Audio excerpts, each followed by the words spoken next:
Hello friends, welcome to my channel NCERT concept.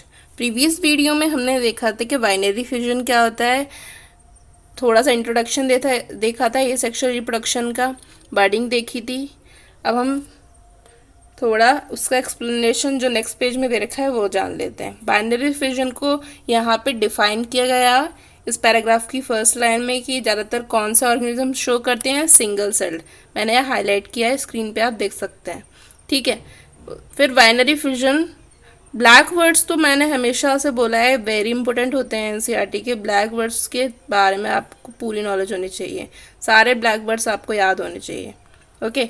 Binary fusion क्या होती है, ये बात आगे की लाइन बताया, where a cell divides into two halves and each rapidly grows into an adult.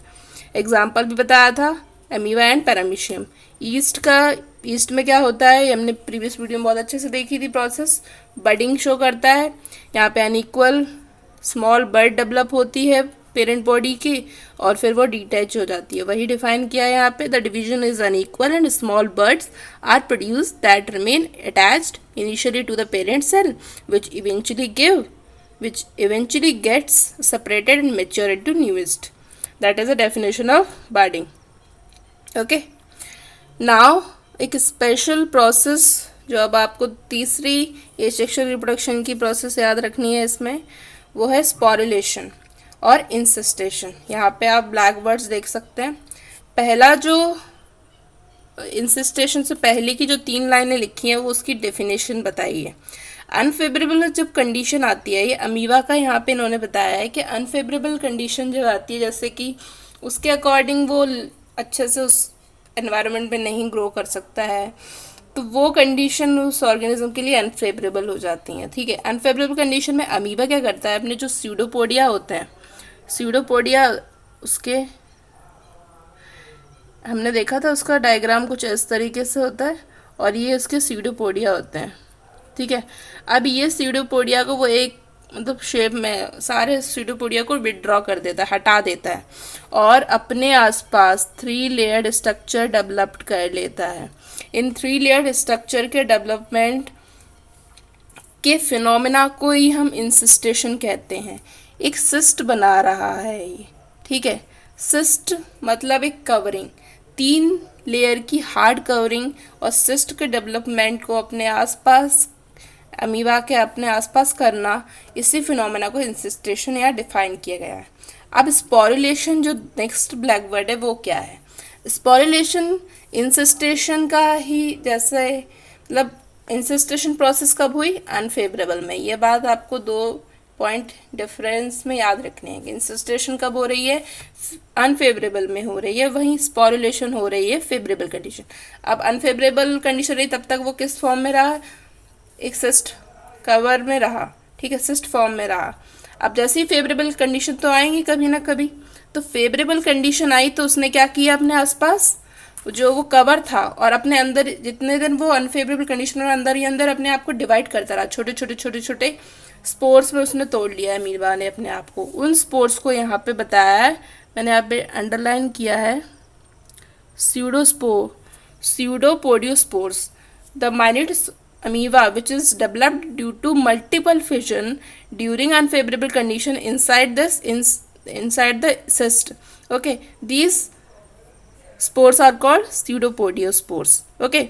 अब फेवरेबल कंडीशन आई तो वो क्या होंगे, बस्ट करेंगे, the cyst wall burst out और ये जो स्पोर्स हैं वो सराउंडिंग मीडियम में लिबरेट कर जाएंगे, फैल जाएंगे और एक नए अमीबा और बहुत सारे नए अमीबास को प्रोड्यूस करेंगे, ठीक है। इसी फिनोमेना को स्पोरुलेशन बताया गया है यहाँ पे, ठीक। अब मैंने आपको मेन बता दिया है, स्यूडोपोडियोस्पोर क्या होता है ये पता होना चाहिए, स्पोरुलेशन क्या होता है ये पता होना चाहिए आपको, इंसिस्टेशन क्या है, किस कंडीशन में हो रहा है, all this condition you should remember clearly, okay. अब एनसीईआरटी में कुछ डायग्राम दिए हुए हैं एसेक्सुअल रिप्रोडक्टिव स्ट्रक्चर्स के, ठीक है। कौन कौन से ऑर्गेनिज्म कौन कौन से एसेक्सुअली रिप्रोडक्टिव स्ट्रक्चर यूज़ करते हैं एसेक्सुअल रिप्रोडक्शन करने के लिए। पहला डायग्राम दिया है क्लामाइडोमोनास का। क्लामाइडोमोनास है क्या, ये एक यूनिसेलुलर ग्रीन एल्गी है। यहाँ पे मैंने पेंसिल से लिखा हुआ है नियर द डायग्राम। अगर आपको क्लियरली विजिबल नहीं हो रहा है तो मैं बोल रही हूँ, आप अच्छे से नोट कर लें, ठीक है। Otherwise I can write it over here, मैं यहाँ पे लिख भी सकती हूँ। तो क्लमाइडोमोनास, मैं थोड़ा शॉर्ट में लिख देती हूँ क्लमाइडोमोनास। जो क्लमाइडोमोनास है वो यूनिसेलुलर ग्रीन एल्गी है, ओके। ये बात आपको पता होनी चाहिए। दूसरा, इसमें जो प्रोसेस आपको शो की गई है ये डायग्राम में, वो प्रोसेस स्पोरुलेशन है। यहाँ पे देख सकते हैं एक कवरिंग स्ट्रक्चर है, उससे स्पोर्स लिबरेट हो रहे हैं सराउंडिंग में, भी प्रोसेस स्पोरुलेशन ही दिखाई है। अब पहला डायग्राम एल्गी दिखाया गया है, ठीक है। ये आपके दिमाग में सीक्वेंस फिट होना चाहिए कि इसमें जो 4 डायग्राम है उसमें पहला एल्गी है, दूसरा फंगस है, तीसरा निडेरिया है एंड देन पोरीफेरा, ठीक।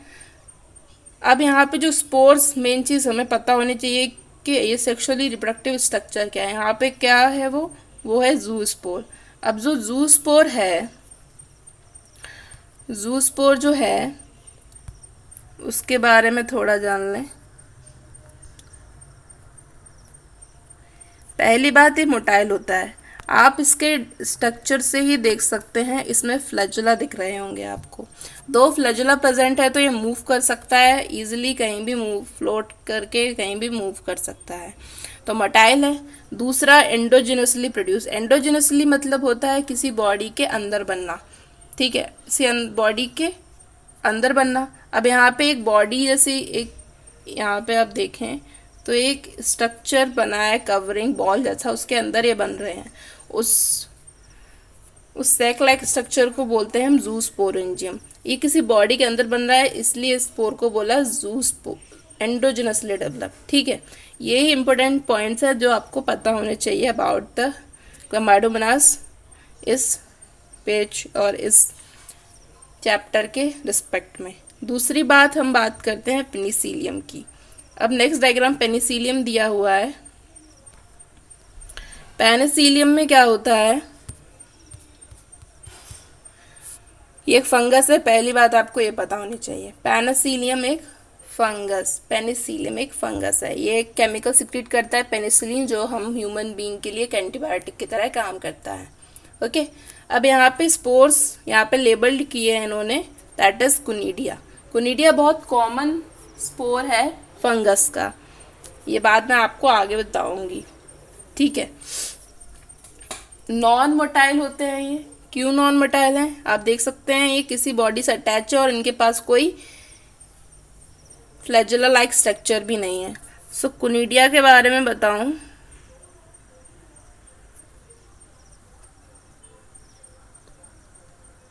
तो दे आर नॉन मोटाइल,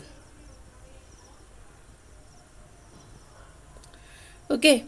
दूसरी चीज़ जो आपको पता होनी चाहिए, ये कैसे होता है, एक्सोजिनसली डेवलप्ड। एक्सोजिनसली आप इसके डायग्राम से ही देख सकते हैं, किसी बॉडी के अंदर नहीं बन रहे हैं। चेन लाइक फॉर्म में जो स्पोर्स बन रहे हैं ये किसी बॉडी के अंदर नहीं बन रहे, तो ये एक्सोजिनस हुए, आउटसाइड द बॉडी और on the body, that exo word is denoted thing. अब दूसरी बात है नॉन फ्लैजुलेटेड, फ्लैजुला नहीं है, मोटाइल भी नहीं है, तो फ्लैजुला कहाँ से होगा, ये आप डायग्राम से ही देख सकते हैं।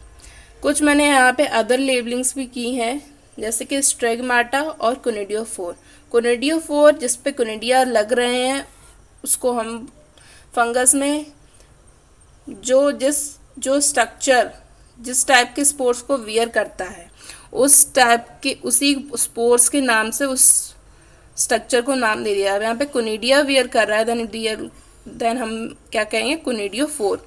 उसके ऊपर वाला पार्ट स्टिग्माटा कहलाता है, जिसपे स्पोर डायरेक्टली अटैच होते हैं, फिर चेन फॉर्म में एक दूसरे से वो अटैच रहते हैं, ठीक है। अब एक फंगस है, ये आपको पता, सीक्वेंस याद रखना है, ठीक है। Then we move to next diagram, hydra. Hydra cnidaria family से बिलोंग करता है, एनिमल किंगडम की, sorry not family, it's from phylum. Cnidaria phylum से ये बिलोंग करता है। दूसरा आप इसके स्ट्रक्चर में देख सकते हैं बर्ड। बर्ड इसका एसेक्सुअली रिप्रोडक्टिव स्ट्रक्चर है, इसके थ्रू ये एसेक्सुअली रिप्रोड्यूस कर रहा है। अब ये बर्ड सेम हम जैसे ईस्ट का देखा था ना, एक बर्ड ग्रो करती है फिर वो डी अटैच हो जाती है और एक नया इंडिविजुअल बनाती है, सेम वैसा ही यहाँ पे भी बर्डिंग होती है। ये इसकी बॉडी से यहाँ पे ग्रो कर रही है, फिर ये डी अटैच हो जाएगी, यहाँ से डिटैच हो जाएगी, फिर ये अपना अलग ग्रो करेगी और एक नया हाइड्रा बना देगी। सॉरी मैं थोड़ा गलत सा डायग्राम बना रही हूँ, यहाँ पे मैं बना के दिखाती हूँ। ऐसा ही नया एक और हाइड्रा ये बना देगी इससे, ठीक है। ये जो उसका ऊपर वाला पॉइंट है इसके माउथ है, और ये जो निकले हैं हेयर लाइक स्ट्रक्चर, हेयर जैसे तो नहीं है पर हाथों जैसे टेंटिकल्स कहलाते हैं।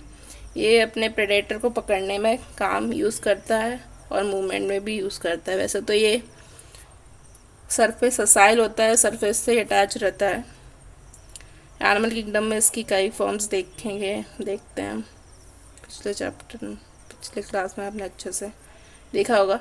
अब ये बर्ड आपको बॉडी के बाहर दिख रही है तो ये कैसी हुई, एक्सोजीनियसली डेवलप्ड, आप अच्छे से समझ ही गए होंगे। Then we move to the next diagram, this is gemmule. Gemmule एक रिप्रोडक्टिव स्ट्रक्चर होता है जिसमें जो स्पॉन्जेस यूज़ करते हैं रिप्रोडक्शन के लिए। तो स्पॉन्जेस कौन सी फाइलम में पाए जाते हैं, एनिमल किंगडम के पहले ही फाइलम में पाए जाते हैं, पॉरीफेरा में। ओके, एक जम्यूल से एक ही इंडिविजुअल बनता है, यह बात आपको अच्छे से नोट करनी है। मैंने यहाँ पे लिखा है, शायद इतना क्लियर ना हो पर मैं ओरली आपको यहाँ पे बता देती, एक जम्यूल एक ही इंडिविजुअल बनाएगा। ओके, दूसरी चीज़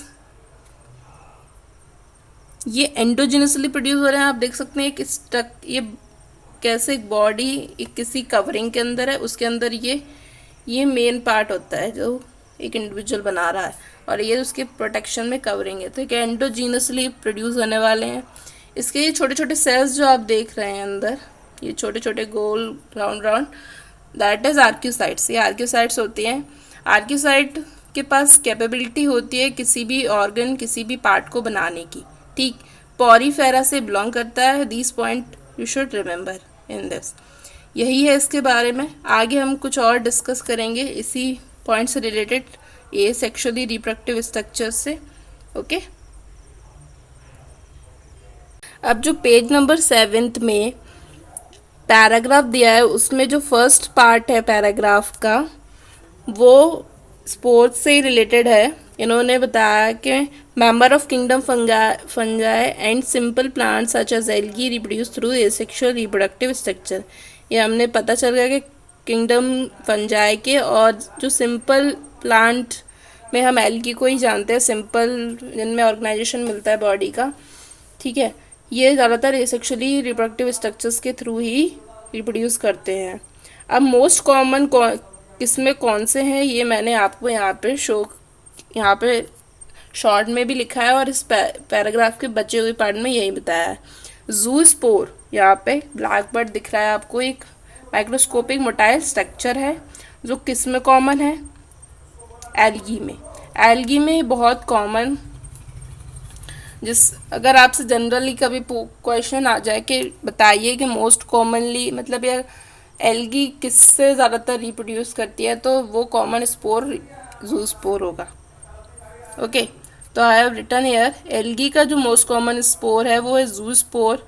फंगस का है कोनिडिया एंड स्पॉन्जेस में बहुत मोस्टली जम्यूल फॉर्मेशन से ही रिप्रोडक्शन होता है।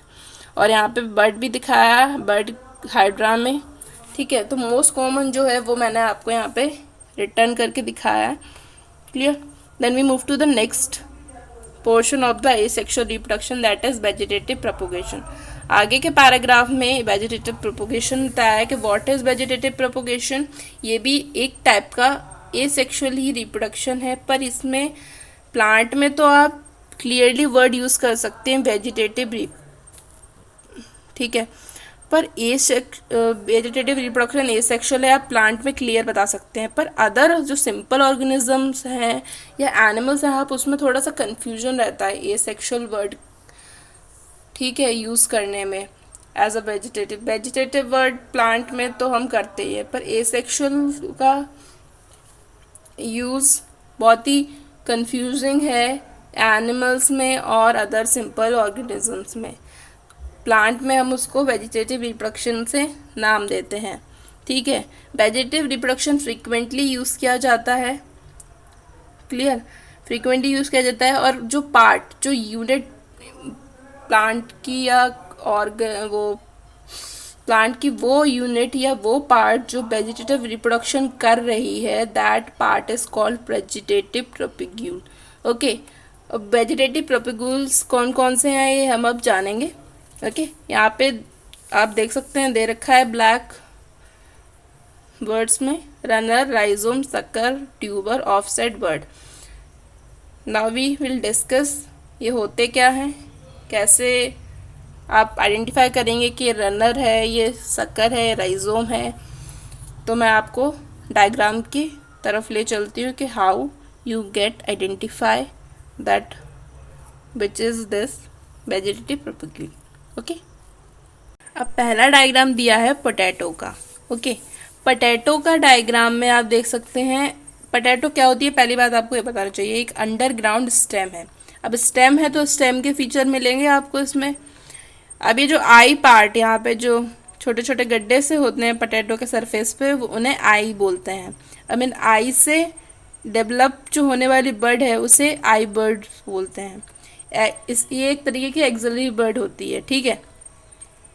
पोटैटो को दो टुकड़ों में काट के भी अगर आप सॉइल में लगाएंगे तो वो एक प्लांट ग्रो कर देगा।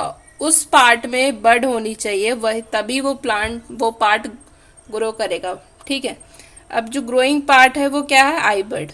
ये बर्ड ही है जिससे एक नया प्लांट ग्रो करता है, ठीक है। तो पोटैटो का वेजिटेटिव प्रोपिग्यूल क्या है, मैंने यहाँ पे आपको शॉर्ट में बताया, that is tuber. Tuber word is related with tumour जैसा, एकदम मतलब इरेगुलर शेप का फूड स्टोर करने वाला स्ट्रक्चर, उसको इसीलिए नाम दिया है ट्यूबर, ठीक है। नेक्स्ट जो दिखाया है डायग्राम वो है जिंजर का। जिंजर भी एक अंडरग्राउंड स्टेम होती है।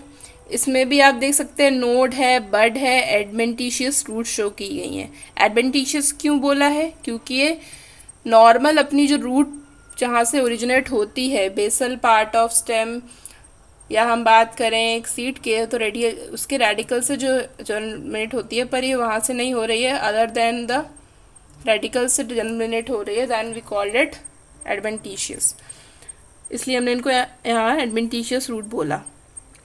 इस इरेगुलर टाइप के शेप के स्ट्रक्चर को हमने राइजोम बोलते हैं, इसलिए यहाँ पे बर्ड राइजोम यूज़ किया गया है। तो इसका जो रिप्रोडक्टिव वेजिटेटिव प्रोपिग्यूल है वो क्या है, राइजोम। ओके, मैंने यहाँ पे शॉर्ट में लिखा है, ठीक है। अब ये नोड है, ये क्वेश्चन भी बनता है कि जिंजर है क्या। जिंजर एक अंडरग्राउंड स्टेम है, क्योंकि क्यों है, एक अगर आपसे कोई पूछे कि क्यों है, क्योंकि इसके पास क्या देखने को मिल रहे हैं आपको, नोड, बर्ड, ये किसके कैरेक्टर होते हैं। और ड्राई, ये जो dark dark brown shaded part show किया है यहाँ पे, वो मैंने यहाँ पे लेबल्ड किया है, that is dark brown dry scaly leaves. ये उसकी लीव्स ही होती हैं, पर वो अब वो मॉडिफाइड फॉर्म है, आपको एकदम प्योर स्टेम जैसा जो स्ट्रक्चर दिख नहीं रहा है, थोड़ा मॉडिफिकेशन फॉर्म है। तो फिर क्या है, ये ड्राई स्केली लीव्स मिल रही है ब्राउन कलर की। Okay, now move to the next diagram, that is agave. ये क्या शो किया है यहाँ पे, अगेव शो किया है।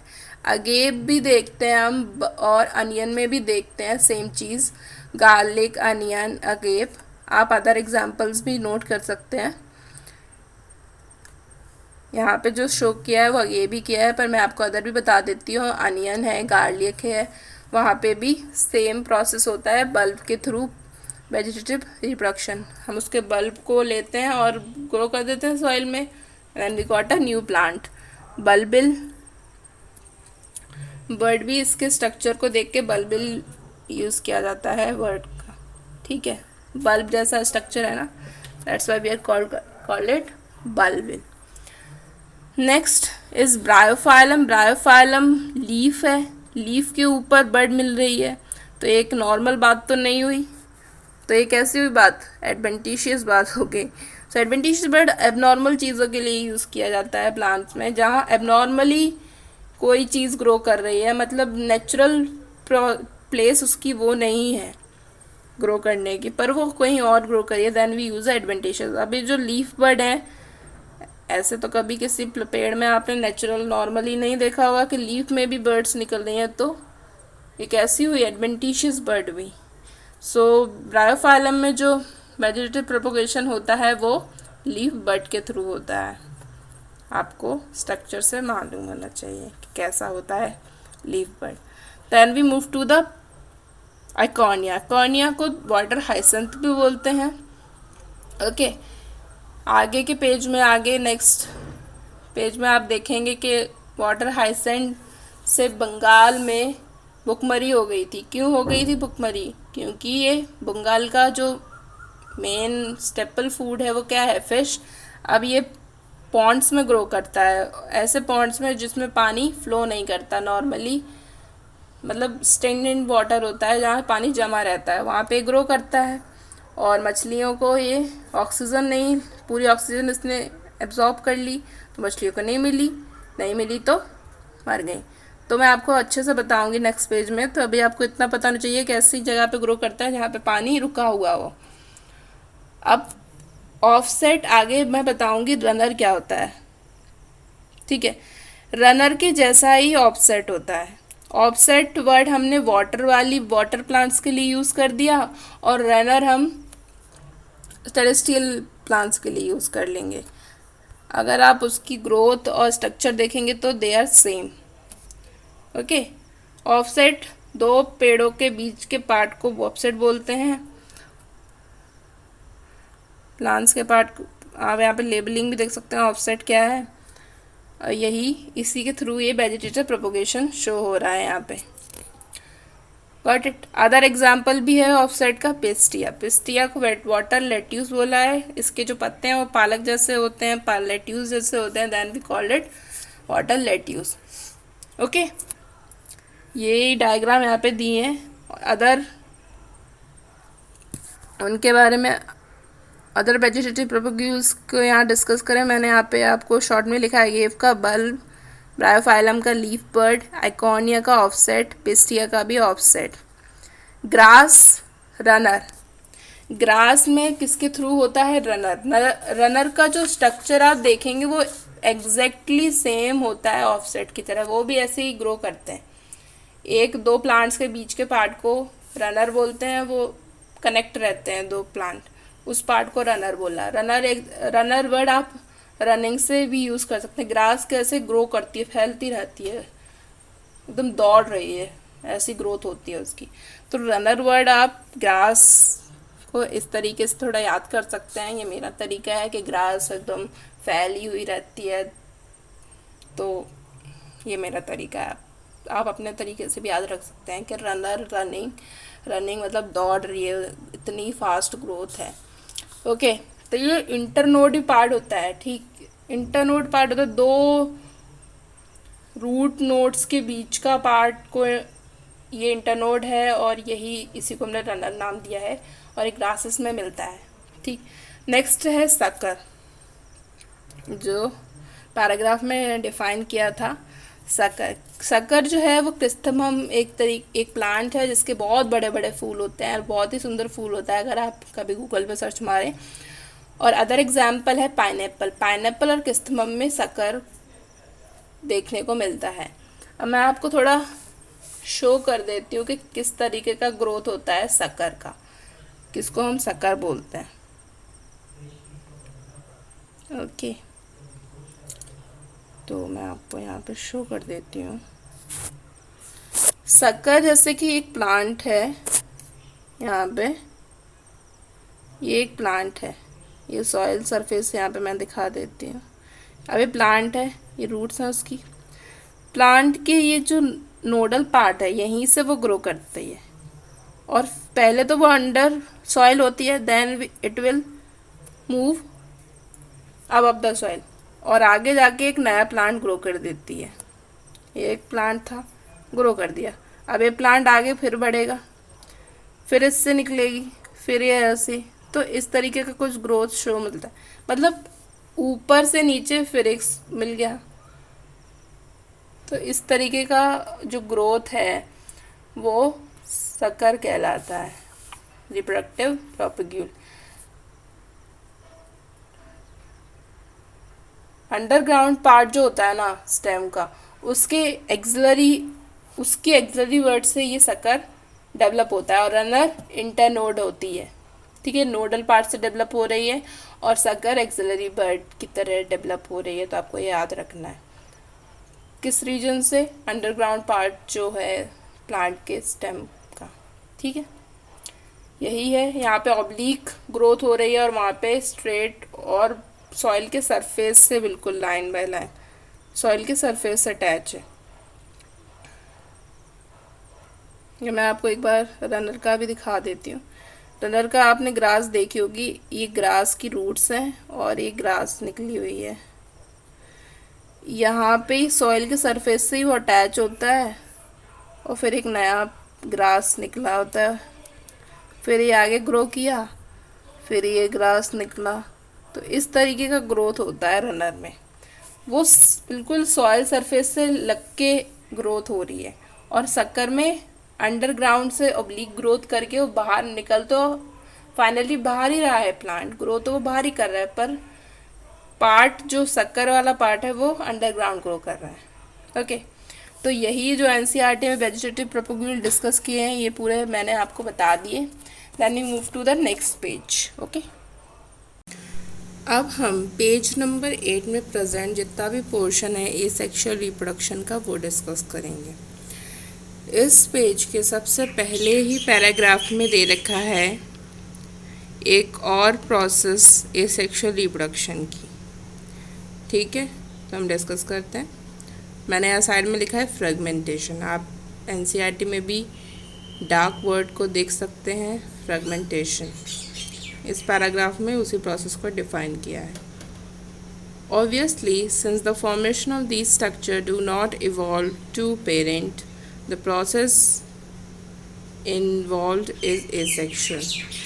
ये जो वाली अभी मैंने जो लाइन बोली वो लाइन प्रीवियस पेज के को ही एक्सप्लेन कर रही है, जो हमने देखा था वेजिटेटिव प्रोपोगेशन। ये वेजिटेटिव प्रोपोगेशन के रिस्पेक्ट में ही बताया है कि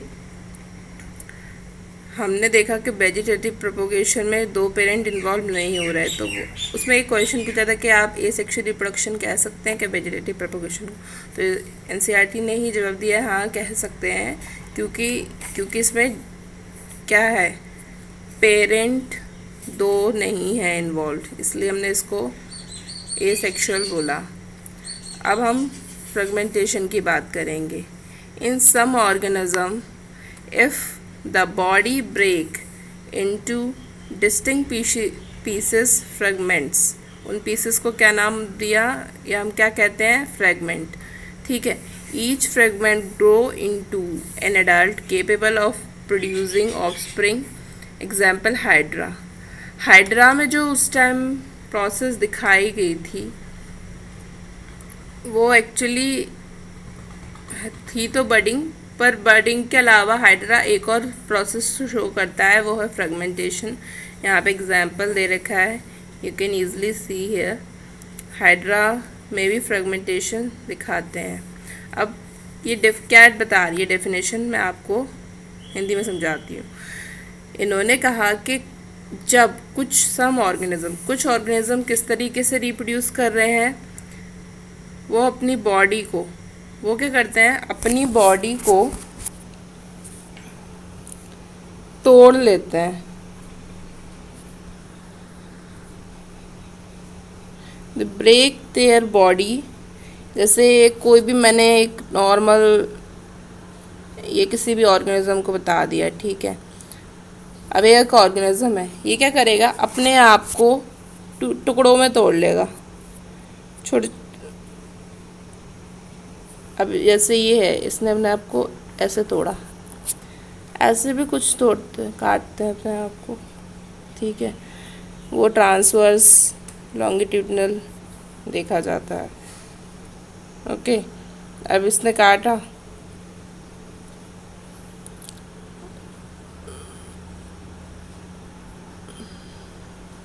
मैंने लॉन्गिट्यूडनल शो किया है। तो ये दो इसके पतले पतले फ्रेगमेंट्स आपको मिलेंगे। फिर ये जो फ्रेगमेंट है वो बचा हुआ जो पार्ट उसके पास नहीं है, वो अपने आप उनके पास ऐसी पावर होती है कि वो अपने आप में ही वो वाला पार्ट डेवलप कर लेते हैं जो उनके पास नहीं होता। तो धीरे धीरे और इंडिविजुअल ग्रो करके कैसे हो जाएंगे, जैसा हमारा पहला वाला इंडिविजुअल था वैसे ही ये ग्रो करके हो जाएंगे।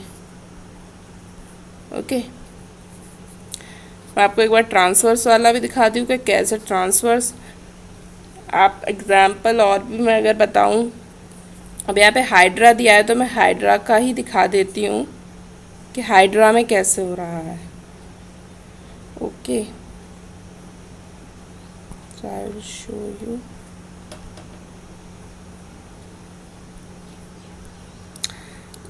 अब हाइड्रा कैसा दिखता है, कुछ इस तरीके की उसकी बॉडी होती है। यहाँ से वो अपनी बॉडी से अटैच होता है, यहाँ पे उसका माउथ होता है और ये इसके टेंटिकल्स। ठीक है, अब हाइड्रा क्या करेगा, अपने आप को टुकड़ों में उसने काट लिया। मान लो उसने ऐसे काटा अपने आप को। I hope you guys are understanding. मैं क्या, यहाँ पे लाइनें थोड़ी क्लियर नहीं बन पा रही हैं। आई होप यू गॉट इट। तो ये कुछ इस तरीके का स्ट्रक्चर आपको मिल जाएगा।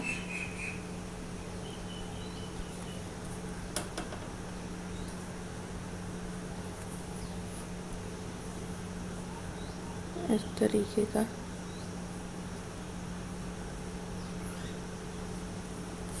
ये एक पार्ट मिल गया और ये है जो ये उसका दूसरा पार्ट। ओके, अब ये फर्दर अपने आप इनके पास ऐसी कैपेबिलिटी होती है कि वो अपना पूरी बॉडी बना सके। ठीक है, तो ये क्या करेंगे, ये जो कटे हुए पार्ट्स हैं वो अपने आप को दोबारा कंप्लीट बॉडी में डेवलप कर लेंगे। ठीक है, सेम है। तो अब एक हाइड्रा से दो हाइड्रा बन गया। तो ये भी एक टाइप का एसेक्सुअल रिप्रोडक्शन है। क्यों है एसेक्सुअल, इसमें भी दो पेरेंट्स इन्वॉल्व नहीं हैं, एक ही पेरेंट इन्वॉल्व है और वही नए ऑफस्प्रिंग को प्रोड्यूस कर रहा है। ठीक है, ये पूरी प्रोसेस फ्रेगमेंटेशन थी। अब जो नेक्स्ट पैराग्राफ है वो पूरा वाटर हाइसेंथ दैट इज़ एकोनिया के बारे में बता रखा है। वाटर हाइसेंथ एकोनिया एक एक्वेटिक प्लांट है। इसको टेरर ऑफ बंगाल भी कहा जाता है क्योंकि ये क्या करता है, बॉडी जो जिस भी वाटर बॉडी में ग्रो करता है उसकी पूरी ऑक्सीजन को तो इसलिए इसको क्या बोला, terror of Bengal. Terror of Bengal क्यों बोला, यही इस नेम का देने का क्या कारण है, यही आगे के पैराग्राफ में बताया है। Terror of Bengal water hyacinth which is the one of the most invasive weed. ये एक बहुत ही ज़्यादा फैलने वाला बीड है जिसको आप नॉर्मली इरेडिकेट नहीं कर सकते और अभी तक तो इसको नहीं कर पाए हैं। ठीक है, found growing wherever there is a stagnant water. जहाँ कहीं भी पानी जमा हुआ होता है, ठहरा हुआ होता है, वहाँ पे इसकी ग्रोथ आपको देखने को मिलेगी। आप नॉर्मल इसको जलकुंभी कहा जाता है। ठीक, इसका हिंदी में अगर किसी से आप जाने के इस प्लांट का क्या नाम है तो इसको जलकुंभी कहा जाता है। ये बहुत ही मतलब ठीक है, सुंदर तो दिखता है पर ये एक तरीके से बीड है तो इसकी अच्छी क्वालिटीज़ नहीं है। बस इसकी सुंदरता की वजह से ही, पता है, इसकी सुंदरता की वजह से ही ये इंडिया में आया। पहले इंडिया में नहीं मिलता था, ये इंडिया का नेचुरल बीड नहीं है। ठीक है, it's drain oxygen from water. ये बेकार, इसको मतलब ख़राब क्यों है ये, क्योंकि ये पानी में सिर्फ ग्रो ही नहीं करता, वो इस तरीके से पूरे पानी में फैल जाता है कि ऑक्सीजन, पूरे पानी की ऑक्सीजन को ड्रेन कर लेता है, which leads to the death of fish. अब ऑक्सीजन पानी की ख़त्म हो गई तो उसमें प्रेजेंट जितनी भी फिशेज हैं या और भी एक्वेटिक एनिमल हैं वो क्या हो जाएंगे, वो मरने लगेंगे, उनको ऑक्सीजन नहीं मिलेगी। तो अब ऑक्सीजन से डेथ हो रही है किसकी, फिशेस की। और हम जानते हैं बंगाल में सबसे ज़्यादा क्या खाई जाती हैं, फिशेस खाई जाती हैं। मतलब उनकी स्टेपल या हम कहें उनकी जो रीजनल मतलब फूड है वो फ़िश है। अब फ़िश उनको नहीं मिलेगी तो मतलब वहाँ पे भूखमरी जैसी स्थिति हो जाएगी कि भाई उनके लिए तो मेन, जैसे हम दाल रोटी, हम जो खाता है वो तो ठीक है। अब जैसे हमारे साइड का देखें तो हम दाल रोटी हमारे लिए बहुत मेन है। हम और चीज़ें भी खा लेते हैं पर हमें मेन पेट जो हमारा भरता है वो तो रोटी और दाल चावल खाने से ही भरता है ना। वैसे ही इनका मेन फ़िश है। तो अब बंगाल में फ़िश नहीं मिलेगी तो कैसी कंडीशन हो गई, भुखमरी जैसी। तो इसलिए इसको बंगाल का डर बताया है, टेरर ऑफ बंगाल। ठीक है, आतंक है ये बंगाल के लिए। You will learn about in chapter 13 and 14. You may find it interesting to know that this plant was introduced in India. आपने चैप्टर 30 और 14 में भी पढ़ेंगे कि आपको ये बात जानने में बड़ी इंटरेस्ट आएगा कि ये प्लांट इंडिया में आया किस वजह से। इंडिया का है नहीं, था नहीं ये पहले, पर ये इंडिया में लाया गया। इसका कारण था इसके ब्यूटीफुल फ्लावर, इसके छोटे छोटे ब्लू कलर के फ्लावर होते हैं जो बहुत सुंदर दिखते हैं। इस वजह से इसको इंडिया में लाया गया और उसकी जो लीव्स है उनके शेप की वजह से। ठीक है, since it can propagate vegetatively at a phenomenal rate. हम जानते हैं किस तरीके से अपने आप को ग्रो करता है, वेजिटेटिव प्रोपोगेशन के थ्रू करता है। बहुत ही तेज़ी से ये फैलता है, जहाँ भी ग्रो करता है बहुत तेज़ी से पूरी वाटर बॉडी में फैल जाता है बहुत ही कम टाइम में, और हम इससे आसानी से छुटकारा भी नहीं पा सकते। It is very difficult to get rid of them. क्यों, इसका कारण मैंने यहाँ पेंसिल से आपको लिखा है, due to the absence of its natural predator. जैसे कि मैंने बताया कि ये पहले इंडिया में नहीं था, इंडिया में लाया गया। अब इसका नेचुरल प्रेडेटर तो इंडिया में होगा नहीं। हर किसी का एक नेचुरल प्रेडेटर, हर बीट का एक नेचुरल प्रेडेटर होता है, जिसकी वजह से वो पर्टिकुलर बीड कंट्रोल में रहती है उसकी ग्रोथ। पर यहाँ पे इसकी ग्रोथ हम कंट्रोल क्यों नहीं कर पा रहे हैं, due to absence of its natural predator in India. Okay, predator मतलब तो आई होप सब जानते ही होंगे, जो शिकारी जिसे हम कहते हैं। Okay, are you aware how plant like potato, sugarcane, banana, ginger, dahlia are cultivated. हमने पहले ही डिस्कस कर चुके हैं, इसी को थोड़ा एक्सप्लेन किया है यहाँ पे एनसीईआरटी ने। Have you seen small plants emerging from the bird call I of the potato tube. पर पोटैटो के ट्यूबर में आपने देखी है छोटी सी आई निकलती है, इमर्ज होती है, उसको ही हमने आई बर्ड बोला था, जिसके थ्रू नया प्लांट ग्रो कर रहा है। और बनाना में भी ये चीज़ आप एक और एग्जांपल यहाँ से नोट कर सकते हैं कि राइजोम, एक तो हमने जिंजर देखा था और दूसरा एग्जांपल एनसीईआरटी में ही दिया है बनाना, ये आप याद रखें, अंडरलाइन कर लें इसको। when you carefully try to determine the site of origin of new plantlets in the plants listed above, you will notice that they invariably arise from the nodes present in the modified stem of these plant। हमने पहले ही discuss किया था कि ये rhizome और जो potato tuber है वो एक्चुअली है क्या, एक मॉडिफाइड स्टेम है, अंडरग्राउंड स्टेम है।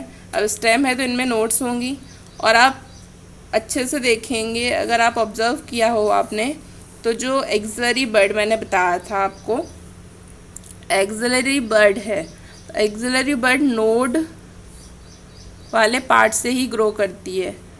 तो ये यही बता रहे हैं कि मॉडिफाइड स्टेम जो अभी आपने ऊपर डिस्कस किए प्लांट्स राइजोम, जिंजर और बनाना में होता है, और पोटैटो ट्यूबर पोटैटो में पाया जाता है।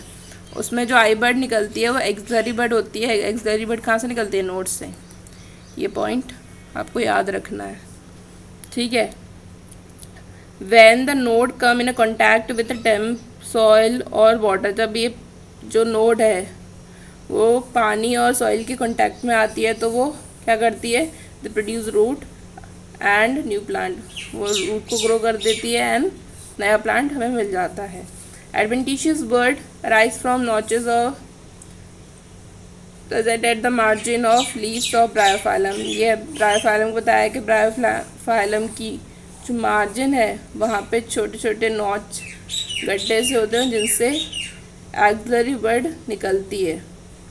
उस एक्सलरी बर्ड को हमने क्या बोला था? लीफ बर्ड, याद रखना है। This ability is fully exploited by the gardener and farmer for commercial propagation of such plant. ये जो इसकी यही प्रॉपर्टी एडवेंटिशियस बर्ड वाली, इस प्रॉपर्टी का गार्डनर और फार्मर बहुत अच्छे से इस्तेमाल करते हैं उसकी कमर्शियल प्रोपोगेशन में, लार्ज स्केल में ग्रो करने के लिए। It is interesting to note that asexual reproduction is the common method of reproduction in organisms that have a relatively simple organization like algae and fungi, and that they shift to sexual method of reproduction just before the onset of adverse condition. Find out how sexual reproduction, अभी ये जो part है ये बता रहे हैं कि क्यों जो सिंपल फॉर्म वाले ऑर्गेनिजम्स होते हैं वो एसेक्सुअल रिप्रोडक्शन करते हैं, क्योंकि वो काफ़ी इजी रहता है, ठीक है। पर जब नॉर्मल कंडीशन में तो asexually they can easily reproduce, okay. पर जब कोई हार्श कंडीशंस आती हैं, अनफेवरेबल कंडीशन आती है, उस कंडीशन में कौन सा मेथड सही रहता है? Sexual method of reproduction. वो अपने आप को शिफ्ट कर सकते हैं कुछ plant, okay. Now find out how sexual reproduction enables these organisms to survive during unfavorable condition। अब आपको ये पता, यहाँ पर क्वेश्चन एक इन्होंने एनसीईआरटी ने खड़ा कर दिया कि आपको क्यों लगता है कि सेक्सुअल मेथड जो है वो अनफेवरेबल कंडीशन में ऑर्गेनिज्म को सरवाइव करने में हेल्पफुल होता है। Why sexual reproduction favoured under such condition, क्यों अनफेवरेबल में सेक्सुअल मेथड को प्रेफरेंस दी जाती है? इसका आंसर मैं आपको दूंगी, okay. Then the last portion, asexual vegetative as well as sexual mode of reproduction are exhibited by higher plants. On the other hand, only sexual mode of reproduction is present in most of the animal. इन्होंने बताया कि asexual method और sexual method दोनों plant आपको higher plants में मिल जाएंगे। Higher से मतलब इनका एंजियोस्पर्म्स से मतलब है, ठीक है। सेक्सुअल मेथड जो है वो सिर्फ ज़्यादातर, अगर ओनली सेक्सुअल मेथड की बात करें जहाँ एसेक्सुअल नहीं मिल रहा है तो वो कहाँ पे है? ज़्यादातर एनिमल्स में, ओके। तो यही था पूरा एसेक्सुअल रिप्रोडक्शन इस चैप्टर पे, ओके। Thank you.